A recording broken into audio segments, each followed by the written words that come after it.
જામનગરના સિક્કામાં બાળકીની હત્યા કરનાર આરોપીની ધરપકડ કરવામાં આવી છે। કૌટુંબિક મામાએ 8 વર્ષની બાળકીની હત્યા કરી હતી। નરાધમે બાળકીનું માથું દિવાલમાં પછાડી હત્યા કરી હતી। ત્યારે ઘટનાની જાણ પોલીસે થતા પોલીસ તપાસ શરૂ કરી હતી। પોલીસે નીતિન માણેક નામના હત્યારાની ધરપકડ કરી હતી। વિગતવાર વાત કરીએ તો જામનગરના સિક્કા ગામમાં 8 વર્ષની બાળકીની હત્યા કરનાર આરોપીની પોલીસે ધરપકડ કરી છે। બાળકીને કૌટુંબિક મામાએ શારીરિક અડપલા કર્યા બાદ બાળકીનું માથું દિવાલમાં પછાડી હત્યા કરી હતી। આ ઘટનાની બાળકીની માતા પોલીસે ફરિયાદ નોંધાવતા પોલીસે હત્યાના બનાવ તપાસ શરૂ કરી હતી।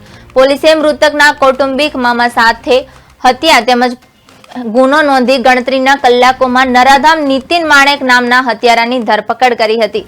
આગળની વધુ કાર્યવાહી હાથ ધરી છે।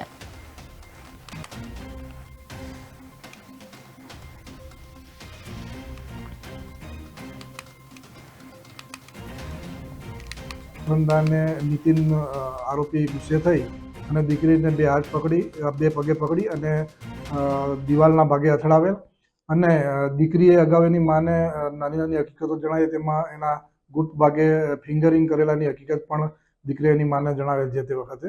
એટલે એ અનુસંધાને ફરિયાદ લઈ અને કાયદેસરની કાર્યવાહી કરેલ છે। હાલ સિક્કા પોલીસ સ્ટેશનના પીઆઈ શ્રી તપાસ કરી રહેલ છે।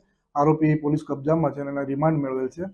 હાલ તપાસદારને નીતિન આરોપી ગુસ્સે થઈ અને દીકરીને બે હાથ પકડી બે પગે પકડી અને દિવાલના ભાગે અથડાવેલ અને દીકરીએ અગાઉ એની માને નાની નાની હકીકતો જણાવી તેમાં એના ગુપ્ત ભાગે ફિંગરિંગ કરેલાની હકીકત પણ દીકરીએ એની માને જણાવેલ છે તે વખતે।